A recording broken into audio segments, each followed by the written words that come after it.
Welcome back, everyone, to a new year and a new week with the weekly press conference with UTSA men's basketball head coach Austin Claunch. The Roadrunners ended 2024 at Army to wrap up a travel-heavy December.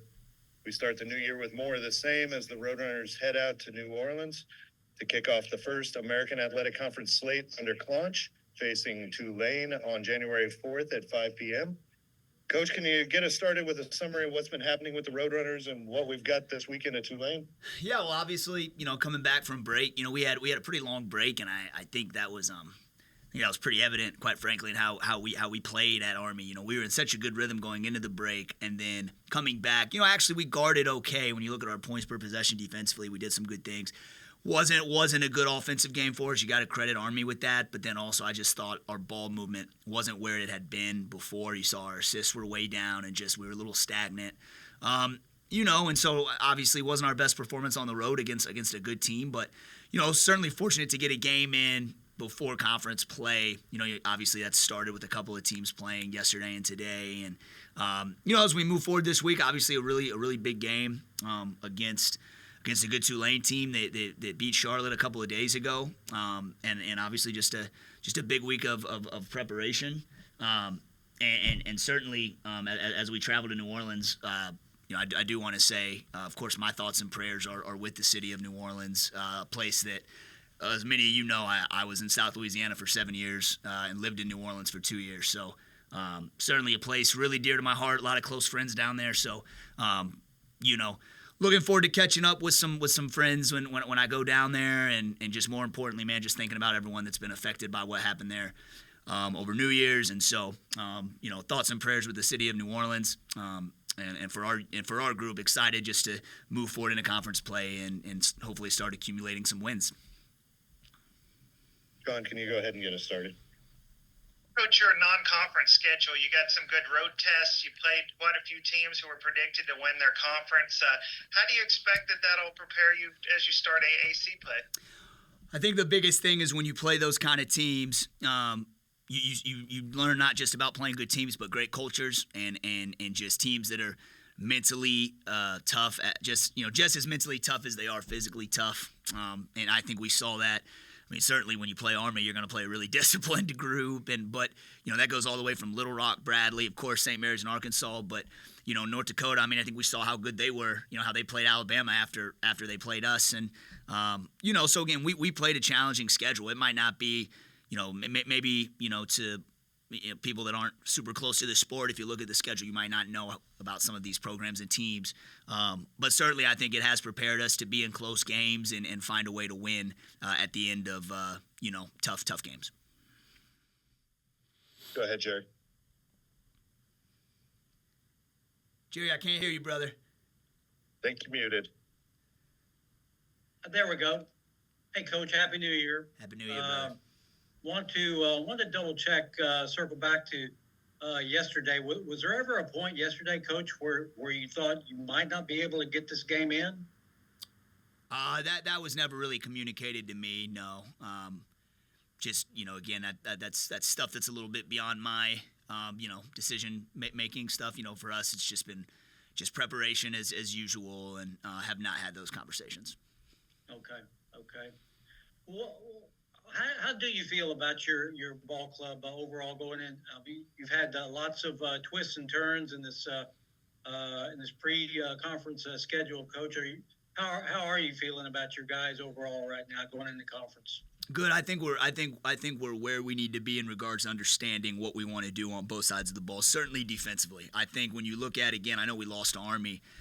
If you look at just the efficiency metrics, it was our second most efficient defensive game of the season versus Division I opponents. I think Merrimack was our first, and this one was second in terms of points per possession. And we did some things that, quite frankly, a couple of those, we gave up 11 threes.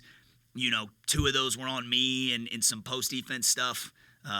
Just some easy inside outs that are on me schematically. We had some casual ones in transition that we can clean up. So we played pretty well on that side of the ball and still gave up some easy ones that I think are easily correctable.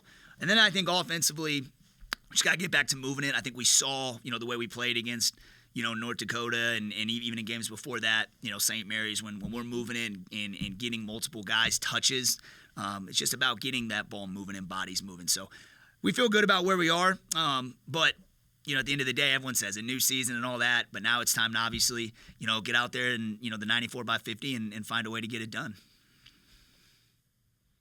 Go ahead and jump back in, Sean. Coach Damari's a guy who's played well and really given you a threat on the perimeter. What have you liked about what he's brought to your team? Yeah, I mean, listen, he's clearly an elite shooter, one of the best, if not the best I've ever coached. He's got good size. I think what you might not know if you're not around him every day is just incredible basketball IQ. Really understands the game. He's a very good passer. Accurate and on time. And he's a pretty good defensive rebounder. He's still obviously getting back into shape from his knee injury. But I'm pleased with how he's played and, and again, just somebody that's been in big games and in big situations. Jerry? Hey, Coach, I want to ask about Mo. Did Mo not play the other night at Army? What is Mo's status? Yeah, he rolled his ankle pretty bad in practice 2 days before. Listen, I think if it was the AAC championship game, he probably would have played. It's you got to take it precautionary a little bit. He's day to day. We'll see if he plays against Tulane. We're still I guess 48 hours, a little more than that out. So I would expect him to play, but he's day to day with the ankle. And Coach, what is the status of Jaquan Scott? I will have more of an update for you on that in the coming days. I'll have more update on that. Just when next time I see you, I'm sure I'll have more of an update for you. Is he okay for? Could he play against Tulane possibly? Or yeah, I mean, I'd rather there's just there's some meetings and stuff that I'm gonna sit down with him and just have a conversation with him, and then from there I'll keep you in the loop. Jump back in, Sean. Coach, obviously you're focused on Tulane, but the next time the fans have an opportunity to see a game in the Convo, they will receive an Austin Claunch bobblehead. What are your thoughts on being represented in a bobblehead? I've always been told I got a really small head, Sean. So this is obviously a different look for me. Hey, it's pretty cool. I don't know. I just saw a picture of it. Obviously it's. Yeah, I mean, listen, it's cool. I'm more important with the fans being there. If they need 3 bobbleheads, I'll get them for them. I mean, obviously, man, I'm excited to get in the convo and get conference play going. Obviously, that's a cool little deal. I've never had one. Obviously, I've had a lot of texts from people seeing it on Twitter today and all that. So, but again, hey, more importantly, whatever we got to do to get people to the convo, bobbleheads, free donuts, French fries, but whatever it is, man, let's make that environment awesome, and let's make this one of the toughest places to play. Obviously the women got a big win here the other night. They're off to a great start, and certainly we want to replicate that success in at the house. Go ahead, Jerry. Coach, your team has had quite a turnaround. The first few games were a little rough in some areas, but you guys generally have played very well over the past 3 or 4 weeks. How can you circle back a little bit about what was going on early with the team, and then just what clicked to kind of get y'all to this point where you're playing pretty good basketball generally? Yeah, it was rough, Jerry. I was there. It was we got off to. I wouldn't even say, you talk about things clicking. Yeah, you're right. It's just a new group, and we've been kind of tinkering with some things on both sides of the ball. Lineups, styles. Anytime you've got a brand new group, you're trying to figure it out. And some just at the end of the day, sometimes it happens, faster in certain years, and sometimes it just takes a little bit more time. I was disappointed in the outcome against Army. I think to get that win and be 7-5 going into conference. I think, like you said, I think we started 1-3, and to kind of turn it from there and at least get back to 500 heading into conference play. I was proud of our group for that. And now, obviously, a new season, you're 0-0. And, I think I have this stat right. I think the American Conference played more close games, which I think is, decided by 4 points or less than any other league in the country last year. So, I think that our schedule has prepared us to go into tough environments and play close games and find a way to win. You have another question, Sean? Yeah, Coach, your team has no quit in it, and you talked a little bit about it, but, that resiliency is something that probably you really can't teach. What do you like about that resolve that your team has shown this year?